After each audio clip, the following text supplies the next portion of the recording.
మళ్ళీ ఓంకారంతో మొదలెడదాం మనం.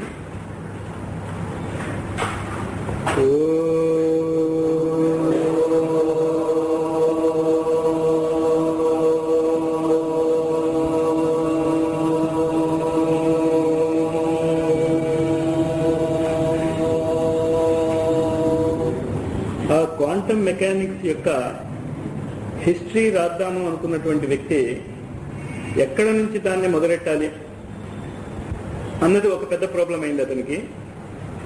రెండో ప్రాబ్లం ఏమైంది అంటే క్వాంటమ్ మెకానిక్స్ అంటే ఏమిటి అని ఐన్స్టీన్ కొంతమంది press reporters, Einstein, madam Curie వాళ్ళందరూ ఒక మీటింగ్లో ఉన్నప్పుడు అడిగారట. ప్రపంచంలో మొత్తం 12 మాత్రమే దాని గురించి తెలుసు, మిగతా వాళ్ళకి ఎవరికి దాని గురించి తెలియదు.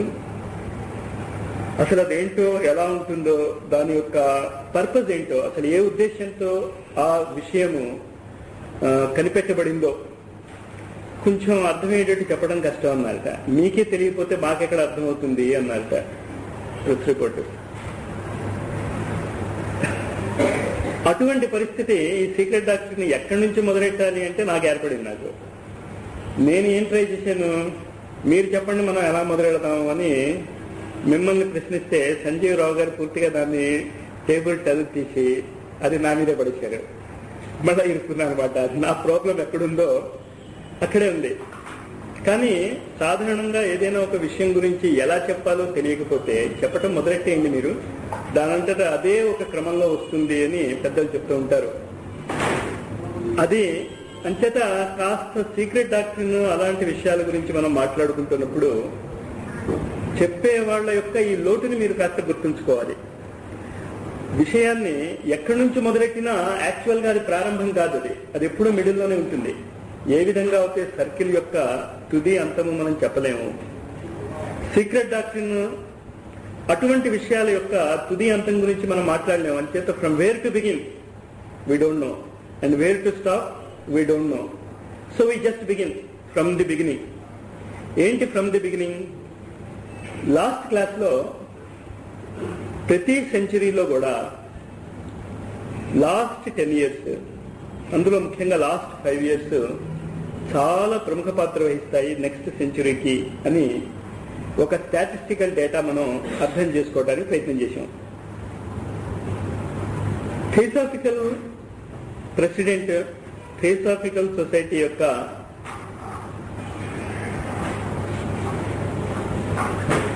ప్రారంభకుల యొక్క డైరీని కనుక మనం చూస్తే 1883లో కర్నల్ ఆల్కాట్ బ్లావెట్స్కి బాంబేలో లాడ్జ్లో ఒకసారి కూర్చొని మాట్లాడుకుంటూ ఉన్నప్పుడు వాళ్ళిద్దరి మధ్య ఒక చర్చ జరిగిందిట. ఐసిస్ అన్వేయిల్డ్ అని ఒక బుక్ రాసింది బ్లావెట్స్కి, సీక్రెట్ డాక్టరీన్ కంటే కొన్ని 20-30 సంవత్సరాల ముందు. దాన్ని చదివిన మేధావులు, దాన్ని చదివిన వ్యక్తులందరూ కూడా పుస్తకం చాలా బాగుంది కానీ మాకు అర్థం కాలేదు అన్నారట.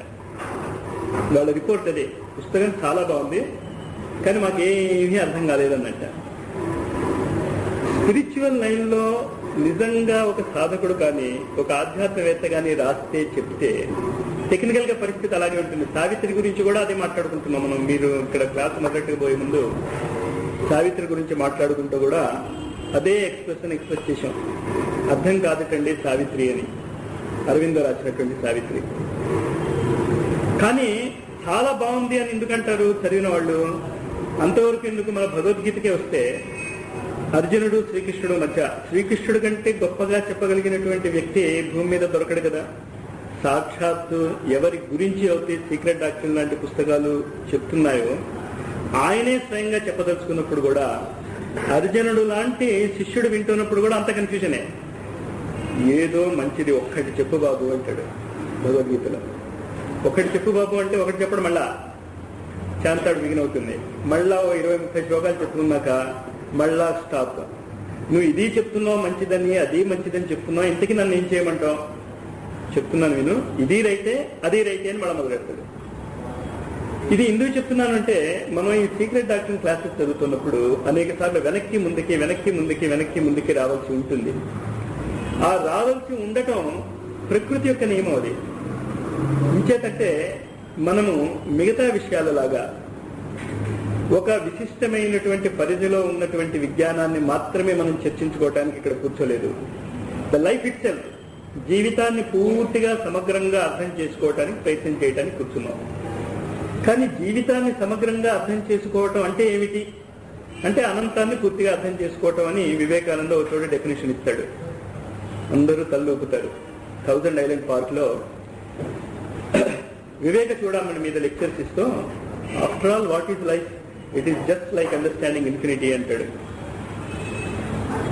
కానీ ఇన్ఫినిటీ అంటే ఏంటని, if you know it, if you can grasp it, దాన్ని మీ అవగాహనలోకి తెచ్చుకున్న మరుక్షణమే అది ఇన్ఫినిటీ కాదు, అది ఫైనైట్ అయిపోయింది కదా.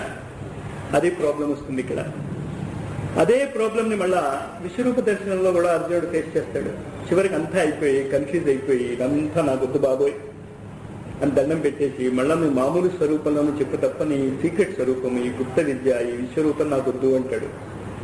కానీ మన అర్జునుడి కంటే 5000 సంవత్సరాలు సీనియర్.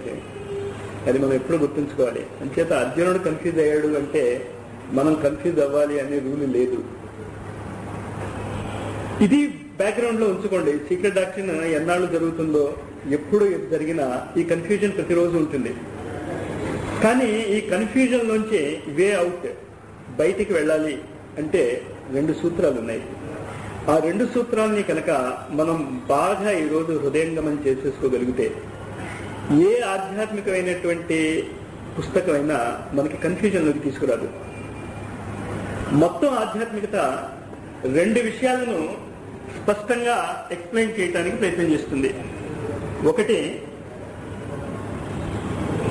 జడము, రెండోది చేతనత్వము ఆర్ లైఫ్ కాన్షియస్నెస్. ఇక్కడ నేను చిన్న తప్పు వర్డ్ వాడాను. నేను అసలు జడము కరెక్టే, మనకందరికీ అర్థమవుతుంది. లైఫ్ ఆర్ కాన్షియస్నెస్ అనే వర్డ్ వాడాం, అది టెక్నికల్ గా తప్పు. Life is different from consciousness. Life అంటే జీవితం, జడత్వము, ఈ 2 ఎప్పుడైతే ఇంటరాక్ట్ అవుతాయో ఏర్పడేది కాన్షియస్నెస్. ఆ తేడా గుర్తుంచుకోండి. మనం అంటే 3 పదాలు వాడాల్సి వస్తుంది ఇప్పుడు. ఇంకా మనం త్రయీ విద్య అని దీన్నే భగవద్గీతలో కూడా చెప్తూ ఉంటాడు. ఒకటి జడ పదార్థాల గురించి, రెండోది జడ పదార్థాలను ఉపయోగించుకుంటూ something is expressing it self, ఏదో తనని తాను అభివ్యక్తి చేసుకోవడానికి ప్రయత్నం చేస్తుంది. దట్ సంథింగ్, దాన్ని లైఫ్ అంటాం మనం. ఈ 2 ఎప్పుడైతే ఇంటరాక్ట్ అవుతాయో ఏర్పడేటువంటి దాన్ని మైండ్ అంటాం, కాన్షియస్నెస్ అంటాం, మనం చేతనత్వం అంటాం. ఇది గుర్తుంచుకుందాం మనం. First Trinity. అనేక ఈ ట్రినిటీలు మనం ఈ ఆధ్యాత్మిక విద్య మొదలెడుతున్నప్పుడు వస్తాయి. ఇవాళ ఈ ట్రినిటీస్ గురించి మనం ఎక్కువగా చదువుకుందాం మనం.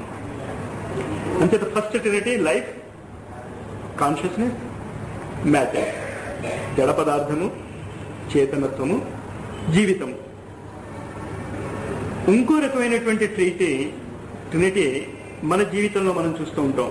జాగ్రత్త అవస్థ, స్వప్నావస్థ, సుషుప్తావస్థ.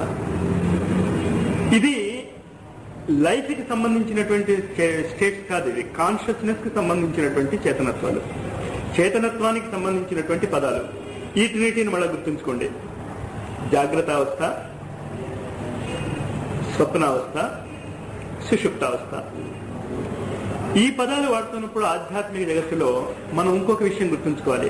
సాధారణంగా మన నిత్య జీవితంలో ఏంటి అంటే మనం అనుకునేది జాగ్రత్త అవస్థ is the most active state, చాలా సక్రియమైనటువంటి స్థితి జాగ్రత్త అవస్థని. స్వప్నావస్థ సమ్ రెమినిసెన్సెస్, మెలకుగా ఉన్నప్పుడు జరిగిన ఏవో చిల్లర మల్లర సంఘటనలు మన మనసు మీద రియాక్ట్ అయ్యి గుర్తుండి ఏదో మాలిన్యాల టైప్ అనుకుంటాం.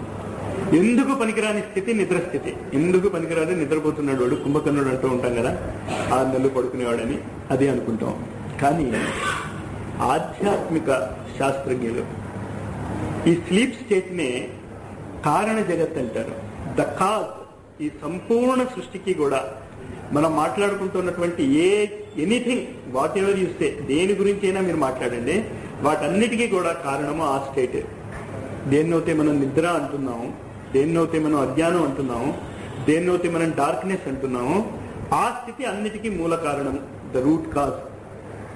అక్కడ నుంచి ఇంకాస్త తగ్గిన స్థితి స్వాప్నిక స్థితి.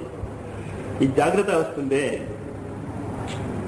అసలు ఎందుకు పనికిరాదు స్పిరిచువల్ సైన్స్ ప్రకారం. It is a science. గుర్తుంచుకోండి, మనం ఈ సీక్రెట్ డాక్టర్ పూర్తి టైంకి పూర్తిగా దీంట్లో ఉన్నటువంటి రియాలిటీని విత్ ప్రూఫ్ ప్రజెంట్ చేస్తుంది, విత్ సైంటిఫిక్ ప్రూఫ్ బ్లావిట్స్కి. కానీ ఈ రివర్సల్ ఉందే, మనకి నిత్య జీవితంలో మనం చెందేటటువంటి అనుభూతి ఏంటి అంటే మెలకుగా ఉన్నప్పుడు చాలా పర్ఫెక్ట్ గా ఉన్నామని, అంతా అర్థం అవుతుందని, ఎవ్రీథింగ్ ఈజ్ ఇన్ ఆర్డర్ అని అనుకుంటాం. స్వాప్నిక జగత్తులో ఎవ్రీథింగ్ ఈజ్ ఇన్ డిజార్డర్. ఒక మనిషి అలా వస్తూ ఉంటాడు, సడన్ గా వాడు సింహం అయిపోతాడు, సడన్ గా కోత అయిపోతాడు, సడన్ గా వాడే భగవంతుడు అయిపోతాడు. అంతా గందరగోళంగా ఉందనిపిస్తుంది. సరే, డీప్ స్లీప్ స్టేట్ లో నథింగ్ హ్యాపెన్స్. అది చాలా జాగ్రత్తగా అర్థం చేసుకోండి. ఇందాకే చెప్పాను నేను, ఈ Trinity they may be boring, కానీ ఒకసారి దీన్ని మీరు అవగాహన చేసేసుకుంటే అసలు సీక్రెట్ డాక్ట్రిన్ కానీ, భగవద్గీత కానీ, బైబిల్ కానీ, ఖురాన్ కానీ, ఎనీథింగ్ స్పిరిచువల్ ఇంకోళ్ళెవరు చెప్పక్కర్లేదు, మీకే అర్థమైపోవటం మొదలెడుతుంది. జాగ్రత్త అవస్థ, స్వప్నావస్థ, సుషుప్తావస్థ. ఇందులో ఇంపార్టెన్స్ నిద్రాస్థితికి ఇవ్వాలి. మనం సాధకులు నిద్రాస్థితికి చాలా ఇంపార్టెన్స్ ఇవ్వాలి. 1962-63 అనుకుంటాను, ఐఎమ్ నాట్ వెరీ ష్యూర్, రష్యాలో ఒక ఎక్స్పెరిమెంట్ జరిగింది. జరగటమే కాకుండా కొన్ని పేపర్ అడ్వర్టైజ్మెంట్ కూడా చూసినట్టు గుర్తు, మీకు కూడా గుర్తుంటుందేమో. ఆ అడ్వర్టైజ్మెంట్ ఏంటంటే, లెర్న్ వైల్ యూ స్లీప్, మీరు నిద్రపోయి ఉండగా నేర్చుకోండి. కొన్ని క్యాసెట్స్ కూడా వచ్చినట్టు గుర్తు నాకు. బట్ సంహం ఇప్పుడు అది పెద్ద ఫ్యాషన్ లో లేదు. It is not in fashion now. కానీ 1980-82లో అమెరికాలో ఒక రీసెర్చ్ జరిగింది. ఏంటా రీసెర్చ్? మీ పిల్లలు చదువులో బాగా చదవటం లేదా, మార్కులు బాగా రావటం లేదా, $150 కట్టండి, మేము వాళ్ళని హాయిగా పడుకోబెడతాం. అది అడ్వర్టైజ్మెంట్, రియల్ అడ్వర్టైజ్మెంట్. ఇది వచ్చింది. Parents got confused. పిల్లలకి చదువు రావటం లేదు, మార్కులు రావటం లేదు, ఎందుకు పనికిరాని స్థితిలో ఉన్నారు అంటే $150 ఇచ్చుకుని తీసుకెళ్లి వాళ్ళని పడుకోబెట్టడం ఏంటి అని వెళ్ళారు కొంతమంది ఎంటర్ప్రైజింగ్ స్పిరిట్ ఉన్నటువంటి పేరెంట్స్. వెళ్తే అక్కడ ఏం చేస్తున్నారట, 20-30 సీట్లు ఉన్నాయి, ఏరోప్లేన్ సీట్స్. అంటే ఏరోప్లేన్ లో ఉండేటువంటి కుషన్ సీట్స్, కాళ్ళు అలా పెట్టుకుంటే పడుకోవడానికి వీలుగా ఉండేటువంటి సీట్స్. ప్రతి సీట్ కి హెడ్ దగ్గర ఏమో ఇయర్ ఫోన్స్ ఉన్నాయట. ఆ ఇయర్ ఫోన్స్ ఎదురుకుండా ఉన్నటువంటి ఒక కలర్ టీవీకి కనెక్షన్ ఇవ్వబడిందిట. ఏం జరిగింది అక్కడ, వీడు ఏ సబ్జెక్ట్ లో వీకో ఆ సబ్జెక్ట్ యొక్క audio video cassette, pre recorded cassette టీవీలో ఫిక్స్ చేసి వీడిని ఫోన్ చేసి రమ్మంటారట. వీడికి నిద్రపోతాడు. నిద్రపోయిన తర్వాత క్యాసెట్ ఆన్ చేస్తారు. వాడికి హెడ్ ఫోన్స్ సౌండ్ ఎలాగ ప్రీఫిక్స్ చేసి ఉంటుందంటే వాడి స్లీప్ డిస్టర్బ్ కాకుండా. With-in 3 or 4 weeks all of them got in to B or B+ star. C grade లో ఉన్నటువంటి, అంటే 3rd grade స్టూడెంట్స్ అందరూ కూడా హయ్యర్ గ్రేడ్స్ కి వెళ్ళారట. దాని తర్వాత ఎక్స్పెరిమెంట్ ఏమైంది ఐ డోంట్ నో. ఆ పుస్తకంలో అంతవరకు ఇచ్చాడు అది జరుగుతోంది అని. అంటే ఏంటి అర్థం, అక్కడ మీరు నిద్రపోయి ఉన్నప్పుడు something is cooking, something is happening. మనం కూడా చాలాసార్లు ఏదైనా ఒక ప్రాబ్లంకి సొల్యూషన్ దొరకకపోతే let us sleep on it, నిద్రపోదాం దాని మీదని. యాజ్ ఎ కెమిస్ట్రీ లెక్చరర్ చాలా మంది సైంటిస్ట్ యొక్క పర్సనల్ బయోగ్రఫీస్ తో మాకు టచ్ ఉంది. బయోగ్రఫీస్ తో I'm not in touch with them but with their life. వీళ్ళందరూ కూడా నిద్రలోనే వాళ్ళు కనిపెట్టినటువంటి అమోఘమైనటువంటి రీసెర్చెస్ కనిపెట్టారు. అందుకే మా స్టూడెంట్స్ నేను ఎప్పుడు చెప్తూ ఉంటాను, మీరు బాగా నిద్రపోతూ ఉంటే then you are certainly a scientist. ఇంచేత నేల్స్ బోర్ ఎగ్జాంపుల్ తీసుకున్నాం. రూదర్ఫోర్డ్ ల్యాబొరేటరీ కేంబ్రిడ్జ్ లో they were working on the hypothesis of atomic model. పరమాణు నిర్మాణం గురించి ఆలోచిస్తున్నారు. ఇప్పుడు మనం చాలా ఈజీగా చెప్పేస్తాం, న్యూక్లియస్ ఉంది, ప్రోటాన్స్ ఉన్నాయి, అందులో దాని చుట్టూరా ఎలక్ట్రాన్స్ తిరిగిపోతున్నాయని. కానీ అది కనిపెట్టినప్పుడు it was not so simple. తర్జన భర్జన సాగుతున్నాయి. 22-year-old నెయిల్స్ బోర్ రూదర్ఫోర్డ్ ల్యాబొరేటరీలో రీసెర్చ్ చేస్తున్నాడు, కాగితాల మీద కాగితాలు నింపుతున్నాడు, ఎక్స్పెరిమెంట్ మీద ఎక్స్పెరిమెంట్ చేస్తున్నాడు, అన్ని ఫెయిల్యూర్ అయిపోతున్నాయి. ఒకరోజు మధ్యాహ్నం 2 గంటలకి నిద్ర పట్టేసింది. నిద్రలో ఈ సాదా మోడల్ లేచాడు. It is a history. తన మెమాయిల్స్ లో రాసుకున్నాడు, Niels Bohr, I saw it, నేను దర్శించాను దాన్ని అన్నాడు. కెక్కులే పేరు వినుంటారు మీలో చాలా మంది. బెంజీన్ రింగ్ స్ట్రక్చర్ కనిపెట్టినాడు అతను. అంతే, నిద్రలో చూశాడు బెంజీన్ రింగ్ స్ట్రక్చర్. ఎవరిని చూశాడట? కోతిని చూశాడు నిద్రలో. మనం అంటాం నిద్రలో కోతి కనిపిస్తే మంచిది కాదని, కానీ కెక్కులేకి మంచిదైంది. He got a very good prize for it. Benzene ring structure అని ఈనాడు చెప్పుకుంటున్నాం అతని గురించి. ఏంటి చూశాట అతను? 6 కోతులు ఒక తోకని ఒకదాన్ని పట్టుకుని double bond single bond formation లో ఉన్నాయట, అది పట్టుకున్నాడు. ఇంతకంటే అంటే సైంటిస్టులకైనా నిద్రలో వచ్చేదే కాదు. స్వింగ్ మెషిన్ కనిపెట్టిన అతను స్వింగ్ మెషిన్ కనిపెట్టడం, కుట్టడం అనేది చాలా సింప్లిఫై ప్రాసెస్ చేద్దామని ఆల్మోస్ట్ తన ఆస్తినంతని తగలెట్టేసుకున్నాడు.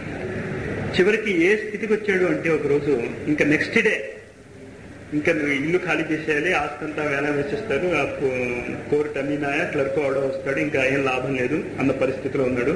ఆ రోజు రాత్రి నిద్రపోయాడు.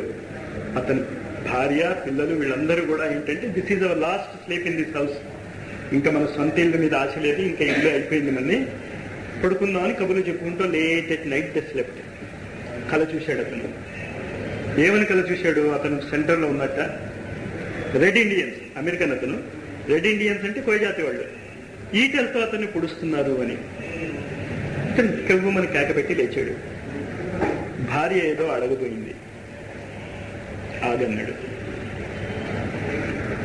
అని ఆ కళని నెమరేసుకుంటే ఏంటి అతనికి గుర్తొచ్చింది విచిత్రం. ఇతన్ని ఏ బల్లాలతో అయితే పొడుస్తున్నారో, బల్లాలు మీకు తెలుసుకుంటే ఇలా ఇటు ఉంటుంది, ఆ చివరేమో ఒక స్పియర్ హెడ్ ఉంటుంది. ఆ స్పియర్ హెడ్ లో ఒక కన్న ఉందిట, బెజ్జం. దాని గురించి ఆలోచించి చిన్న బెజ్జం పెట్టాడు సూదిలో. తెలుసు కదా స్వింగ్ మెషిన్ రివల్యూషన్ అయింది. మనం ఏమంటాం? ఆస్తి అమ్ముకునే పరిస్థితి వచ్చింది కనుక, భయపడ్డాడు కనుక, పిరికివాడు అయిపోయాడు కనుక, భయంకరమైన నైట్ మేర్ వచ్చింది, వాడిని చంపేస్తున్నారు అందరూ అని. కానీ అందులోంచి అతను ఏం పట్టాడు? దేని గురించి అయితే అతను తన ఆస్తిని అంతటినీ పోగొట్టుకుంటున్నాడు, దాన్ని కనిపెట్టగలిగాడు. యా నిశా సర్వభూతేషు తస్యాం జాగ్రత్త సంయమి అనే పదం మనం జాగ్రత్తగా గుర్తుంచాలి సీక్రెట్ డాక్టరీలో. సంయమము లేని వాళ్ళకి సీక్రెట్ డాక్టరీనే కాదు, అసలు ఏ సైన్స్ అర్థం కాదు. ఈ సంయమము అనే పదానికి సింపుల్ గా ఒక డెఫినేషన్ ఇచ్చుకోవచ్చు, నిర్వచనం ఇచ్చుకోవచ్చు. ఏ లక్ష్యం కోసం అయితే తను అవస్థ పడుతున్నాడో ఆ లక్ష్యము తప్ప మిగతాది ఏది వాడి మనస్సులో ఉండకూడదు. దాన్ని ఏకాగ్ర చిత్తం అనండి, కాన్సన్ట్రేషన్ అనండి, సమాధి అనండి, మీ ఇష్టం, మీరు ఏదైనా పేరు పెట్టుకోండి. ఆ స్థితిలో మీరు ఉన్నారా?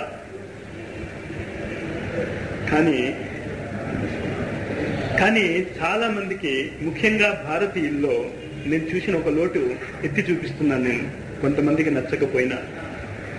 ఏంటి ఆ లోటు అంటే, సంయమం ఉండాలి, ఏకాగ్ర చిత్తం ఉండాలి, నిరంతరము భగవంతుడి మీద ధ్యానం ఉండాలి అని ఆఫీసులోనూ ఎప్పుడో పనిచేస్తున్నప్పుడేమో భగవంతుడిని స్మరిస్తూ ఉంటారు.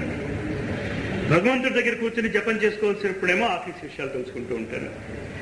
రివర్స్ చేస్తారు. చెయ్యక్కర్లే. అది మీరు ఏ పని ఎప్పుడు చేస్తున్నారో దాన్ని ఏకాగ్రతతో చేయండి, దాని మీద మాత్రమే మీరు కాన్సన్ట్రేషన్ పెట్టండి.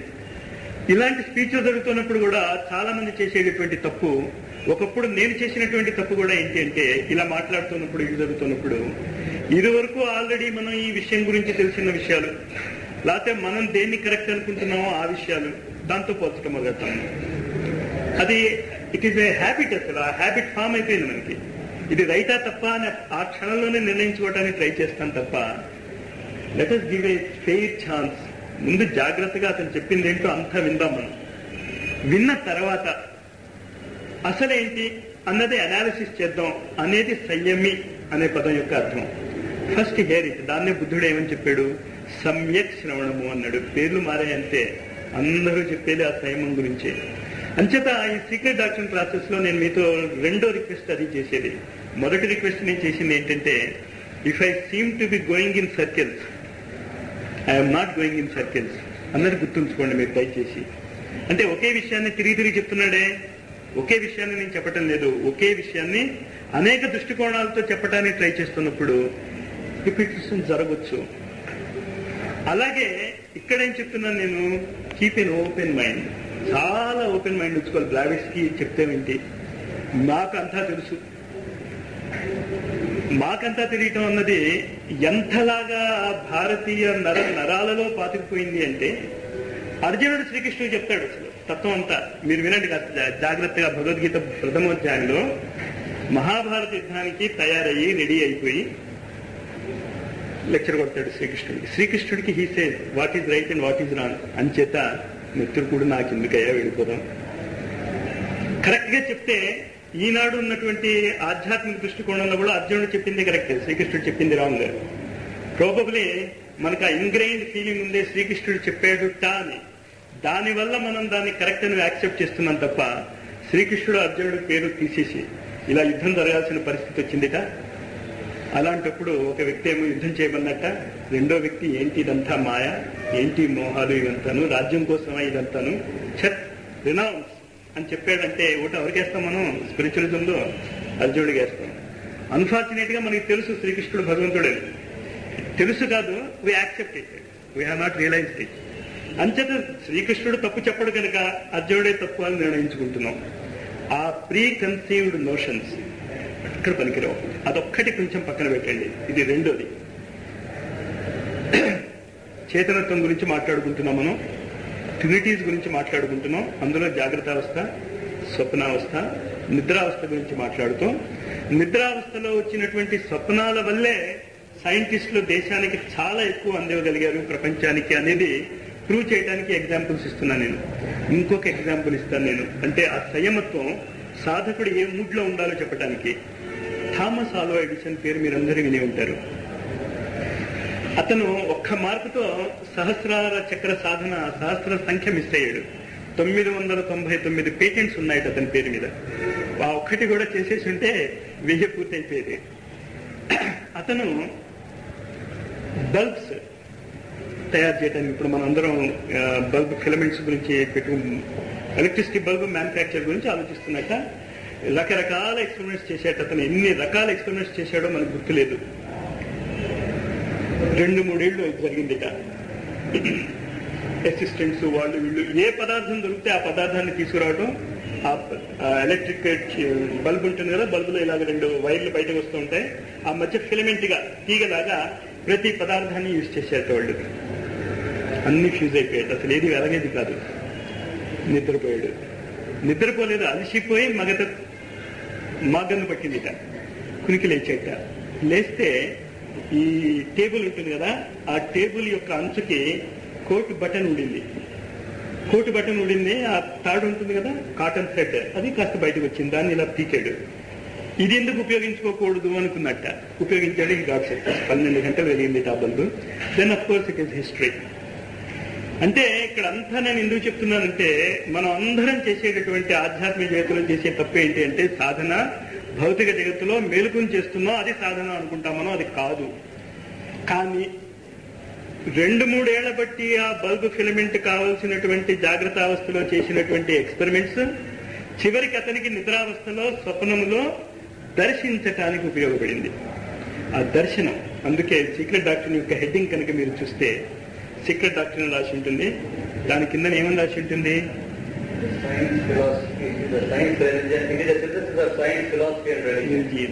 Science, philosophy and religion. అందుకే ఇందాక నేను చెప్పాను, నేను సర్కిల్స్ లాగా అనుకుని వీడు సీక్రెట్ డాక్టర్ చెప్పమంటే సైన్స్ చెప్తున్నాడు ఏంటని. సీక్రెట్ డాక్టర్ హెడ్డింగ్ లో మొదటి సైన్స్ చెప్తుంది ఆవిడ. It is the synthesis of science, religion and philosophy. Science గురించి చెప్తున్నాను నేను మీకు. ఆ సింథసిస్ ఎలా చేసిందో ఆవిడ. ఈ ట్రినిటీస్ అయిన తర్వాత ఉపనిషత్స్ ఇంకొక వాహనాల గురించి మాట్లాడతాయి, యానకాల గురించి మాట్లాడతాయి, వెహికల్స్ గురించి మాట్లాడతాయి. దాన్నే స్థూల శరీరము, సూక్ష్మ శరీరము, కారణ శరీరము అంటాం. ఇది ఇంకొక ట్రినిటీ. జాగ్రత్త అవస్థలో స్థూల శరీరాన్ని ఉపయోగించుకుంటాం. అంటే జాగ్రత్త అవస్థలో మీడియం ఉపయోగించుకునేటటువంటి పనిముట్టు ఏంటి? స్థూల శరీరం. స్వప్నావస్థలో మనం ఉపయోగించుకునేటటువంటి పనిముట్టు సూక్ష్మ శరీరం. కారణ జగత్తులో నిద్రావస్థలో మనం ఉపయోగించుకునేటటువంటి పనిముట్టు కారణ శరీరం అంటాం దాన్ని. దీన్నే థియోసాఫికల్ టెర్మినాలజీలో కనుక మనం చెప్పుకోదలుచుకుంటే the physical, the astral, the causal అని చెప్తూ ఉంటాం దాన్ని. ఇక్కడ యాస్ట్రల్ అనే పదాన్ని మనం రెండు బాడీస్ కలిపి మనం వాడుతూ ఉంటాం. అది మనం తర్వాత డెప్త్స్ లోకి వెళ్దాం. ముందు ఈ మూడు మూడు మూడు చెప్పుకుంటూ వస్తున్నామే, ఆ మూడు మూడు మూడు చెప్పుకుంటూ వద్దాం. మొట్టమొదటి నేను చెప్పిన ట్రీటీ గుర్తుంచుకోండి. మ్యాటర్, కాన్షియస్నెస్, లైఫ్, జడ పదార్థము, జీవితము, ఈ రెండింటి వల్ల ఇంటరాక్షన్ వల్ల ఏర్పడేటటువంటి కాన్షియస్నెస్. తర్వాత చెప్పిన ట్రీటీ ఏంటి నేను? జాగ్రత్త, స్వప్న, సుషుప్తి. ఇది చెప్తూ జాగ్రత్త అవస్థ కంటే ఆధ్యాత్మిక జగత్తులో నిద్రావస్థకి చాలా ఎక్కువ ప్రామినెన్స్ ఉంది. దీనివల్ల బాగా నిద్రపోతున్న వాళ్ళు ఎవరైనా మీ పిల్లలుంటే వాళ్ళు ఆధ్యాత్మిక జగత్తులో చాలా ముందుకు వెళ్ళిపోతున్నారు, నిద్రపోనివ్వండి అని నేను చెప్పాను అని అనుకోకండి మీరు. అది వేరు, ఇది వేరు. ఈ నిద్ర వేరు, ఆ నిద్ర వేరు. అది అంచేత వాళ్ళు నిద్రపోతున్నారు కనుక సీక్రెట్ డాక్టరీన్ లో బ్లావిట్స్ కి అంతటి వాళ్ళు చెప్పారు, అది అథారిటేటివ్ గా చెప్పింది కనుక very good, let them sleep అని అనుకోకండి. ఈ స్లీప్ వేరు. ఆధ్యాత్మిక జగత్తులో ఏ స్లీప్ గురించి మనం చెప్తున్నామో ఆ స్లీప్ వేరు. దీని తర్వాత చెప్పినటువంటి ట్రీటీ ఏంటి అంటే ఈ మూడు స్టేట్స్ లో మనం ఉపయోగించుకునేటువంటి వెహికల్స్ స్థూల శరీరము, సూక్ష్మ శరీరము, కారణ శరీరము. ఇది గుర్తుంచుకోండి మీరు. దీని తర్వాత ఈ స్థూల సూక్ష్మ కారణ శరీరాలలో స్థూల శరీరము, కారణ సూక్ష్మ శరీరము, ఫిజికల్ బాడీ, సటిల్ బాడీ, వీటిలో మనం ఆ 5 ఇంద్రియాలను ఉపయోగించుకుంటాం. స్థూల జగత్తులో ఏ ఇంద్రియాలను ఉపయోగించుకుంటామో సూక్ష్మ జగత్తులో కూడా ఆ ఇంద్రియాలని ఉపయోగించుకుంటాం. మనం ఇంద్రియాలని రకరకాల సంఖ్యలో మనం చెప్పుకుంటూ ఉంటాం. కానీ మన సీక్రెట్ డాక్టరీన్ పర్పసెస్ కి మనం మొత్తం మీద 11 ఇంద్రియాలని కౌంట్ చేస్తాం. మనం 11 ఏంటి, 36 కూడా చెప్పారు శివుడు భైరవ తంత్రంలో, 64 కూడా చెప్పాడు శ్రీకృష్ణుడు ఒకసారి మహాభారతంలో, శాంతి పర్వంలోనూ ఎక్కడో నాకు కరెక్ట్గా గుర్తులేదు. 64 ఇంద్రియాలు ఉన్నాయని. మనం ఆ సంఖ్య గురించి కన్ఫ్యూజ్ కావద్దు. It all depends on how you analyse it. కానీ మెజారిటీ మేజర్ గా మనం చూసుకుంటే 5 జ్ఞానేంద్రియాలు, 5 కర్మేంద్రియాలు, ఈ రెండింటినీ కలిపి ఉపయోగించుకునేటటువంటి కాన్షియస్నెస్ అనేటటువంటి మైండ్. ఈ మైండ్ అనేది చాలా జాగ్రత్తగా మనం అర్థం చేసుకోవాలి. ఎందుకంటే స్పిరిచువల్ సైన్స్ లో చాలా తమాషాలు జరుగుతుంటాయి. చాలా విషయాలు మనం మాట్లాడిస్తూ ఉంటాం. మాట్లాడిస్తే ఎదుటివాడు కూడా తలుపిస్తూ ఉంటాడు, అర్థమైపోయింది అనుకుంటూ ఉంటాం. చివరికి మనం దేని గురించి మాట్లాడుతున్నాం అంటే కన్ఫ్యూజ్ అవుతాడు. ఉదాహరణకి నువ్వు ఎవరివి? నువ్వు రామకృష్ణుని. నువ్వు రామకృష్ణ కాదు, రామకృష్ణలో ఉన్న చేతనత్వాన్ని, రామకృష్ణలో ఉన్నటువంటి చేతనత్వం అంటే ఎవరివి? ఆత్మని. ఆత్మవా? జీవాత్మని. కానీ జీవాత్మ అంటే ఏంటి, ఆత్మ అంటే ఏంటి, ఆత్మకి జీవాత్మకి తేడా ఏంటి, చేతనత్వానికి దీనికి తేడా ఏంటి అని మనం పిన్ పాయింట్ చేసి అడగదలుచుకుంటే దాని గురించి మనకి ఏమీ తెలియదు. We just don't know anything except the name. ఆ గందరగోళం నుంచి మనం బయట పడితే తప్ప సీక్రెట్ డాక్టరీన్లోకి ఎంటర్ కాలేము. ఆ గందరగోళం నుంచి బయట పడటానికి సీక్రెట్ డాక్టరీనే మనకి ఒక చిన్న సొల్యూషన్ ఇస్తుంది, ఒక చిన్న కీ ఇస్తుంది మనకి.